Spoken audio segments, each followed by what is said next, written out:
Yes. तर बघा आता आपण डेफानाइट इंटिग्रेशनला नेक्स्ट पार्ट आपण स्टार्ट करतोय.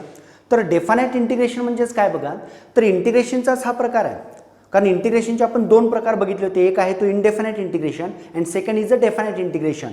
तर या डेफिनाइटमध्ये कॉन्स्टंट ऑफ इंटिग्रेशन अब्सेंट असणार आहे.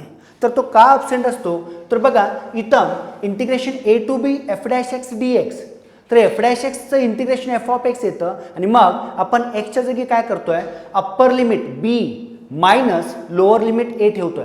म्हणजे एफ ऑफ एक्समध्ये एक्सच्या जागी आपण अप्पर लिमिट ठेवला, एक्सच्या जागी लोअर लिमिट ठेवला, तर त्यांचा difference that is the definition of definite integration. तर हा डेफिनाइट इंटिग्रेशनची डेफिनेशन आहे. बरोबर. आता मग जसं आपण इनडेफिनाइटमध्ये प्रोडक्ट रूल बघितला, ज्याला आपण इंटिग्रेशन बाय पार्ट्स म्हणतोय, बरोबर ना, तसं इथं सुद्धा डेफिनाइटमध्ये पण तुम्ही प्रोडक्ट रूल बघणार आहे. तर त्यामध्ये काय आहे, सेम कंडिशन आहे. फक्त तुम्ही इंटिग्रेशन घेतल्यानंतर त्या सर्व टर्म्समध्ये एक्सच्या जागी अप्पर लिमिट ठेवा आणि मायनस सर्वच टर्ममध्ये जिथं जिथं एक्स आहे तिथं तुम्ही काय पुट करताय, लोअर लिमिट ठेवताय. आता त्याबरोबर लक्षात घ्या डेफिनाइटमध्ये पण तुम्ही सबस्टिट्यूशन मेथड बघणार आहे.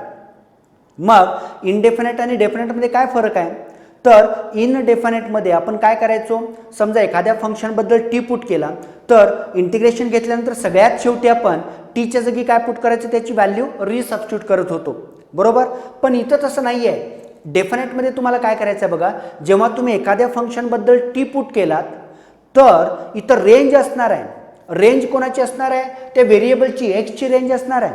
बरोबर. मग जेव्हा तुम्ही व्हेरिएबल चेंज करता म्हणजे एक्सच्या जागी तुम्ही काय रिप्लेस केला, टी हा व्हेरिएबल रिप्लेस केला, तर तुम्हाला त्या एक्सच्या रेंजच्या ऐवजी तुम्हाला काय केलं पाहिजे, त्या कॉन्स्टंट जो बदललेला व्हेरिएबल आहे टी त्याची रेंज तुम्हाला केली पाहिजे. म्हणजे त्या टीच्या रेंजमध्ये तुम्हाला त्याचं कन्व्हर्जन करायचं आहे.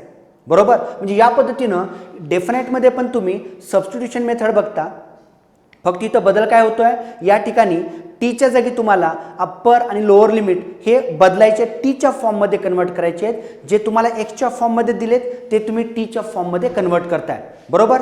तर या पद्धतीनं तुम्ही डेफिनाइटमधले प्रोसिजर तुम्ही बघितलात, डेफिनेशन आणि त्याच्यानंतर डेफिनाइटमधला इंटिग्रेशन बाय पार्ट्स रूल.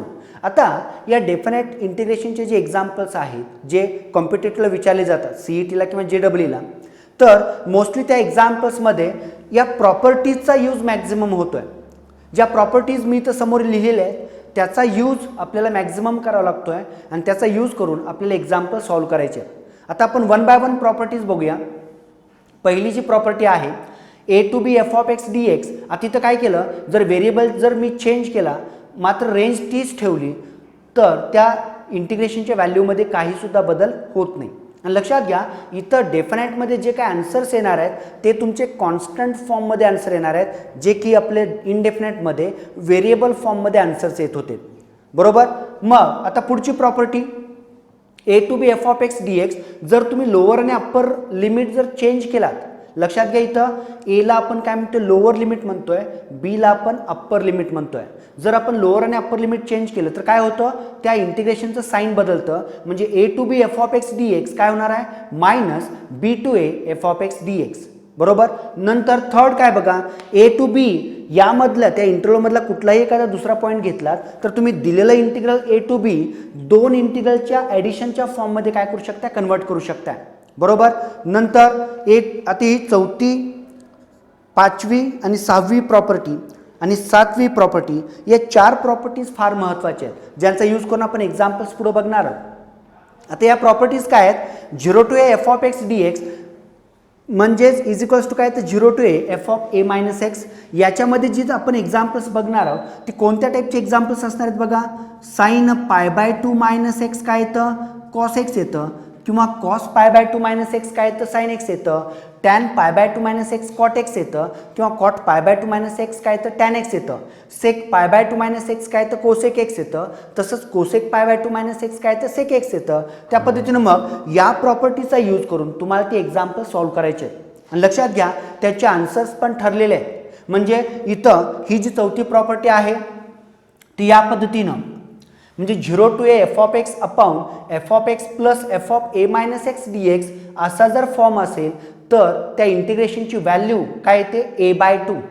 बरोबर. नंतर नेक्स्ट पुढची प्रॉपर्टी आहे जी fifth property, a to b f of x d x, तर याचं काय येतं a to b f of a plus b minus x d x, बरोबर ना. म्हणजे तुम्ही एक्सच्या जागी काय रिप्लेस केलात a plus b minus x d x, बरोबर. मग इथं पण तेच a to b f of x upon f of x plus f of a plus b minus x d x, तर त्याचं इंटिग्रेशन काय येतं upper limit minus lower limit divide by 2. म्हणजे तुम्ही डायरेक्ट दिलेलं फंक्शन जर या फॉर्ममध्ये असेल, न्यूमरेटरमध्ये एफ ऑफ एक्स आहे, डिनॉमिनेटरमध्ये f of x plus f of a plus b minus x असेल, तर त्या ठिकाणी डायरेक्ट तुम्ही काय करू शकताय upper limit minus lower limit divide by 2 हे त्याचं आन्सर त्या फॉर्ममध्ये तुम्ही कन्वर्ट करू शकताय, बरोबर.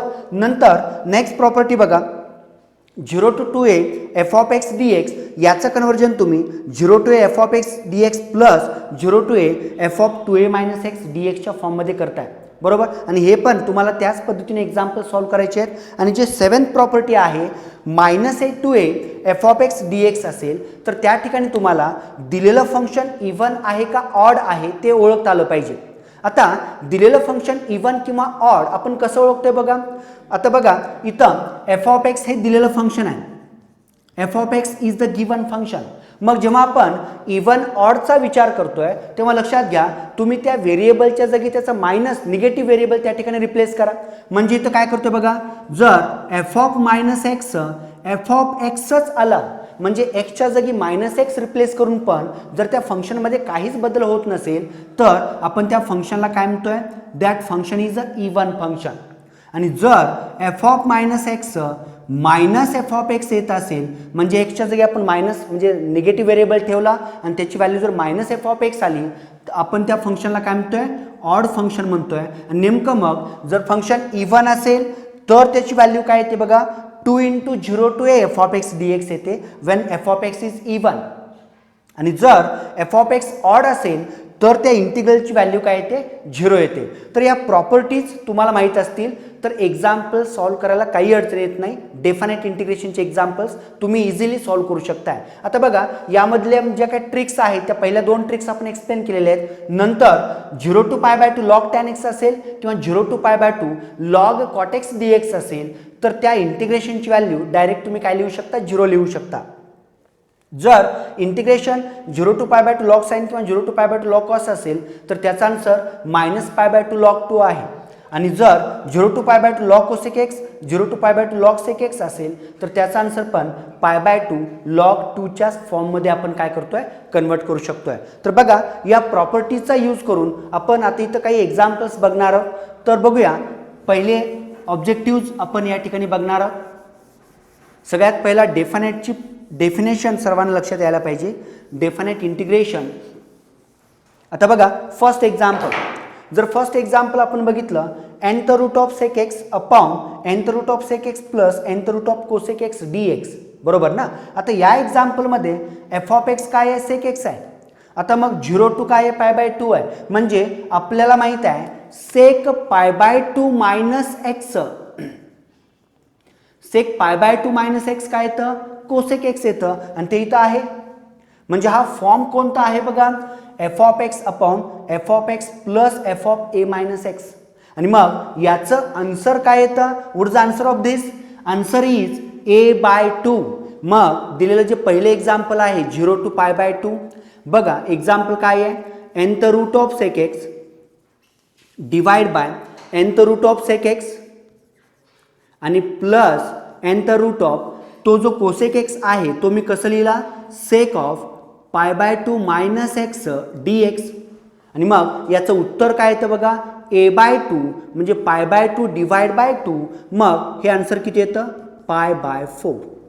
लक्षात घ्या या पद्धतीचे भरपूर एक्झाम्पल्स आहेत. 1 divided by 1 plus nth root of tan x लिहिलं त्याचंही आन्सर काय येतं π/4 येतं. समजा या ठिकाणी सेकच्या जागी मी साइन किंवा कॉस रिप्लेस केलं, इथं साइन आणि कॉस घेतलं किंवा कॉस साइन घेतलं, टॅन कॉट घेतलं, कॉट टॅन घेतलं, तर या पद्धतीनं सगळ्यांचं उत्तर 0 to π/2 असेल तर त्याचा आन्सर काय येणार आहे π/4 च्या फॉर्ममध्ये येतं, बरोबर. म्हणजे ही ट्रिक आपण त्या ठिकाणी यूज केलेली आहे. नंतर जर समजा दिलेलं एक्झाम्पल a to b च्या फॉर्ममध्ये असेल तर लक्षात घ्या तिथे तुम्ही काय करा a आणि b ची सम π/2 येते का बघा. म्हणजे कसं इथं π/6 to π/3 असेल आता π/6 π/3 बघा ना, π/6 प्लस π/3 जर आपण केलं, π/6 म्हणजे 30 डिग्री, π/3 म्हणजे 60 डिग्री, 30 प्लस 60 किती येतं 90 डिग्री. म्हणजे तुम्ही हाच कन्सेप्ट या ठिकाणी यूज करू शकताय. जर त्या दोघांची लोअर लिमिट आणि अप्पर लिमिट यांची सम जर 90 येत असेल तर तुम्ही डायरेक्ट त्याचा answer upper limit minus lower limit divide by 2 या फॉर्ममध्ये लिहू शकताय. बरोबर. आता इथं पहिलं एक्झाम्पल झालं, याचा आन्सर काय येतं बघा π/4. पुढे जाऊया सेकंड एक्झाम्पलकडं. आता सेकंड एक्झाम्पलमध्ये जर बघितलात काय बघा, सेकंड एक्झाम्पल 0 to π/2 बरोबर ना, 0 to π/2 cos 2x upon cos x plus sin x dx बरोबर. आणि याची व्हॅल्यू आपल्याला ते या ठिकाणी फाइंड आउट करायची आहे.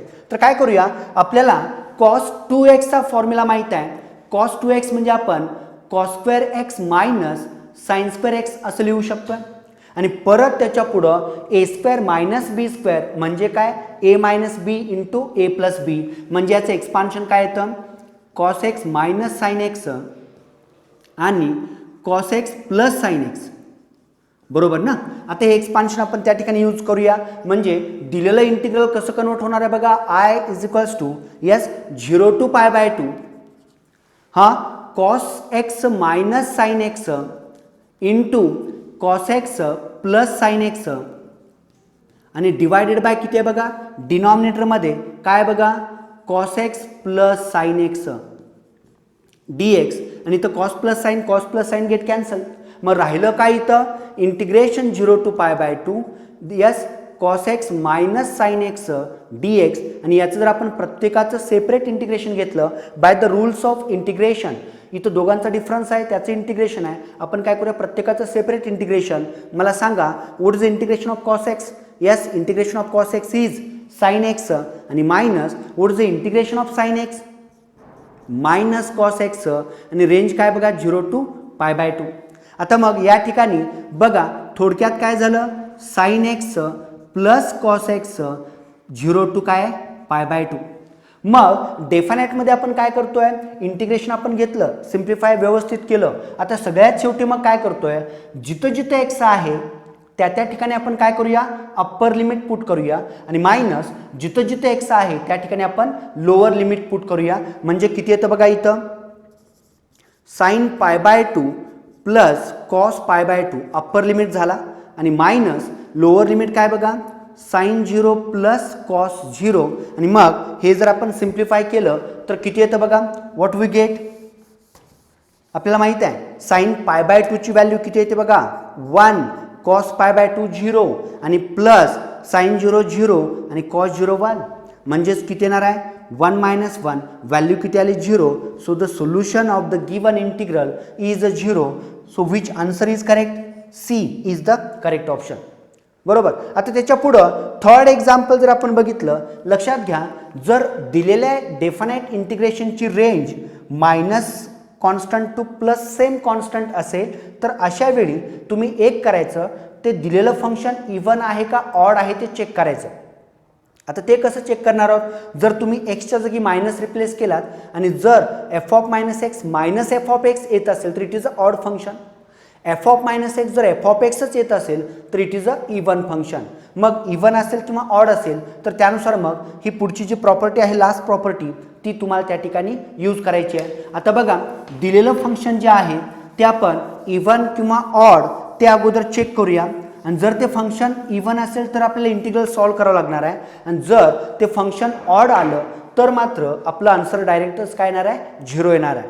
म्हणजे इथं आता बघा -4 to 4 लॉग काय बघा log of 8 minus x divide by किती आहे 8 प्लस एक्स dx बरोबर ना. आता इथं एफ ऑफ एक्स काय आहे, f of x is equals to 8 minus x divide by किती 8 प्लस एक्स. मी आता इथं एक्सच्या जागी काय रिप्लेस करतोय मायनस एक्स रिप्लेस केलं म्हणजे किती येतं बघा f of minus x is equals to yes log आहे तर लॉग मी फंक्शन लिहिताना डायरेक्ट तेच लिहिलेलं एफ ऑफ एक्स काय बघा log of 8 minus x divide by 8 plus x हे फंक्शन आहे. आता एक्सच्या जागी आपण मायनस एक्स रिप्लेस करूया म्हणजेच काय होतं log 8 minus minus plus x आणि तर प्लस मायनस मायनस एक्स झालं. पण तुम्हाला माहीत आहे लॉगची प्रॉपर्टी काय होतं, लॉग ए बाय बी असेल तर ते तुम्ही minus of log b by a लिहू शकता. ए बाय बीचं काय केलं, बी बाय एमध्ये कन्वर्जन केलं आणि मग मला सांगा एफ ऑफ मायनस एक्स काय आलं, minus log 8 minus x upon 8 plus x. म्हणजे हे काय, this is f of x given function. बरोबर, म्हणजे एफ ऑफ मायनस एक्स बरोबर काय येतं, minus f of x means f of x is odd function. दिलेलं फंक्शन हे काय आहे, ऑड फंक्शन आहे. आणि मला सांगा जर फंक्शन ऑड असेल तर by the last property if the function is odd then what is the value of that integral, the value is 0. So the correct answer is C here. म्हणजे इथं answer काय आहे, 0 हे आन्सर येतं. त्याच्यानंतर पुढचं एक्झाम्पल, फोर्थ एक्झाम्पलकडे आपण जाऊया. आता फोर्थ एक्झाम्पलमध्ये काय बघा, sine cube x cos square x, same procedure तुम्हाला इथं पण करायची आहे. म्हणजे फंक्शन ऑड आहे का इव्हन आहे तेच तुम्हाला काय करायचं आहे, चेक करायचं आहे. Whether the given function is a odd function or even function हे तुम्हाला या ठिकाणी चेक करायचं आहे. तर बघूया मग. आता बघा इथे एफ ऑफ एक्स काय आहे, f of x is equals to, yes f of x काय बघा, साइन क्यूब एक्स म्हणजे साइन एक्सचा क्यूब लिहितोय मी आणि कॉस स्क्वेअर एक्स म्हणजेच काय, कॉस एक्सचा स्क्वेअर घेतला मी. बरोबर, आणि मग इथं आता काय करूया बघा, put x is equals to minus x म्हणजेच f of minus x, x जिथं जिथं आहे तिथं आपण काय करूया, मायनस एक्स रिप्लेस करूया. म्हणजेच किती येतं बघा इथं, साइन ऑफ मायनस एक्स ब्रॅकेटचा क्यूब आणि कॉस ऑफ मायनस एक्स ब्रॅकेटचा स्क्वेअर. बरोबर, मग इथं सांगा मला sine minus x, sine is a odd function and cos is a even function. त्यामुळे काय येतं, मायनस साइन एक्स ब्रॅकेटचा क्यूब आणि cos is a even function cos x ब्रॅकेटचा स्क्वेअर आणि निगेटिव्हची ऑड पॉवर घेतली तर निगेटिव्ह टर्म राहते. म्हणजे काय आलं, minus sign cube x into किती, कॉस स्क्वेअर एक्स. आता मग या ठिकाणी काय होतं बघा, मायनस साइन आलेला आहे. मग एफ ऑफ मायनस एक्स बरोबर काय आलं बघा, this is minus f of x.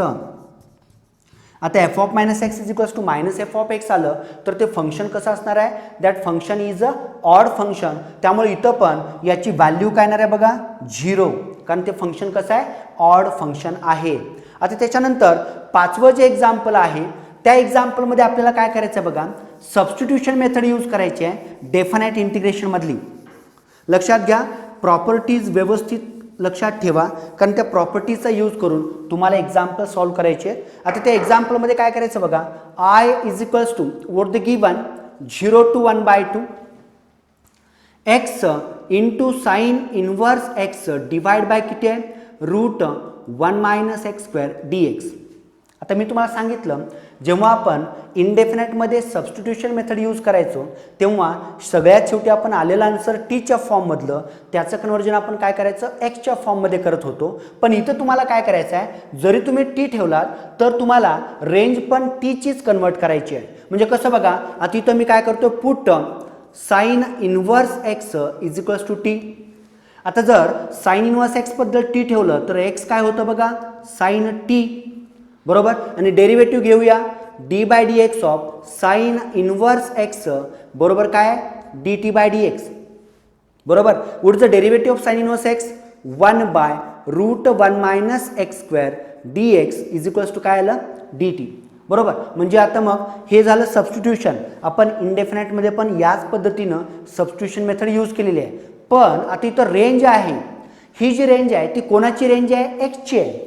कारण हे जे इंटिग्रेशन आहे ते विथ रिस्पेक्ट टू काय आहे, एक्स आहे. त्यामुळे आपल्याला इथं काय करायचं आहे बघा, एक्सची रेंज आहे.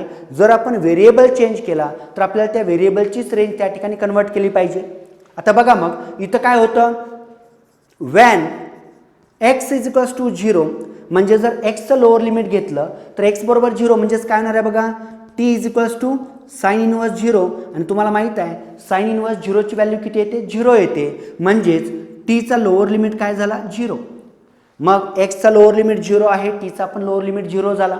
मग यावर लगेच असा अंदाज बांधायचा नाही की एक्सचा लोअर लिमिट म्हणजे अप्पर लिमिट 1/2 आहे म्हणजे टीचा पण 1/2 येईल, असं होणार नाही. बघूया आता एक्स इज इक्वल्स टू 1/2 तर मला सांगा टी बरोबर काय येतं, साइन इनवर्स 1/2 बरोबर ना. आणि आता साइन इनवर्स 1/2 याची व्हॅल्यू बघा ना, साइन कशाची व्हॅल्यू 1/2 आहे आपल्याला माहित आहे, साइन 30 1/2 आहे, म्हणजेच किती येतं हे π/6.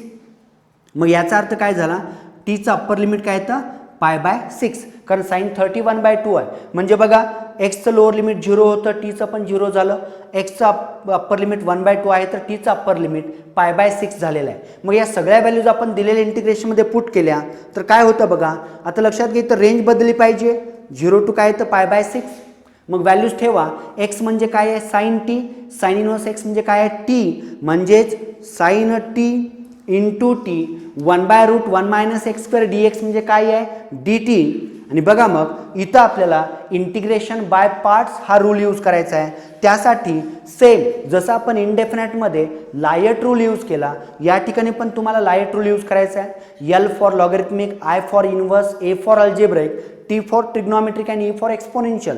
आता इथं बघा त्यानुसार जर बघितलं, sine t this is a trigonometric, t is a algebraic function, LIAT algebraic अगोदर ट्रिग्नॉमेट्रिक नंतर, त्यामुळे हे काय होणार बघा 0 to π/6 t into sine t d t. बरोबर. आणि आता या ठिकाणी काय करा, integration by parts rule apply करूया. आता using that by parts rule काय येतं बघा, फर्स्ट फंक्शन साइन टीचं इंटिग्रेशन काय येतं सांगा, -cos टी मायनस मोठ्या इंटिग्रेशनमध्ये टीचा derivative with respect to t 1 येतो, साइन टीचं integration -cos t d t आणि रेंज सगळ्यांची काय असणार आहे 0 to π/6. आता त्याच्या पुढं काय येतं बघा, हे -t into cos t minus minus plus what is the integration of cos t, that is a sine t range from 0 to π/6. आणि मग आता इथं काय करायचं आहे, ज्या ज्या ठिकाणी टी असेल तिथं अप्पर लिमिट ठेवा, मायनस ज्या ज्या ठिकाणी टी आहे तिथं लोअर लिमिट ठेवा. आता बघा लोअर लिमिटला 0 इंटू एनिथिंग 0 येणार आहे आणि आपल्याला माहित आहे साइन 0 पण किती येतं 0च येतं. तर ठेवूया आता अप्पर लिमिट लोअर लिमिट किती येतं बघा, -π/6 cos π/6 प्लस साइन किती π/6 आणि मायनस लोअर लिमिटला 0 इंटू एनिथिंग 0 आणि प्लस साइन 0, म्हणजे लोअर लिमिट पूर्ण 0 होणार आहे. आणि बघा आता फक्त आपल्याला हे सिम्प्लिफाय करायचं आहे. सांगा what is the value of cos π/6, म्हणजे cos 30 किती येतं √3/2 -π/6 इंटू √3/2 आणि प्लस साइन π/6 किती येतं 1/2. आता मग या फॉर्ममध्ये आन्सर तिथं आहे का बघा, हे तुम्ही असं लिहू शकता, निगेटिव्हची टर्म आपण नंतर लिहूया, म्हणजे हे आपण 1/2 मायनस किती बघा √3 इंटू पाय आणि डिवाइड बाय किती येतं 12. So which is the correct answer 1/2 minus √3π divide by 2. So b is the correct answer. म्हणजे जेव्हा तुम्ही डेफानाइट इंटिग्रेशनचे एक्झाम्पल सॉल्व्ह करताय, प्रोसिजर आपली इंडेफिनाइट सारखीच आहे, फक्त मग याच्यात बदल तो काय आहे, बदल एवढाच आहे, आलेलं जे काही इंटिग्रेशन असेल त्याच्यामध्ये तुम्ही जो काही व्हेरिएबल असेल त्याच्या जागी अप्पर लिमिट पुट करा आणि मायनस त्याच्या त्या व्हेरिएबलची जागी तुम्ही लोअर लिमिट पुट करताय. आणि या पद्धतीने आपण ही एक्झाम्पल्स बघितलेले आहेत. एक्झाम्पल्स तुम्ही ट्राय करू शकताय. बघा लक्षात आलं काय.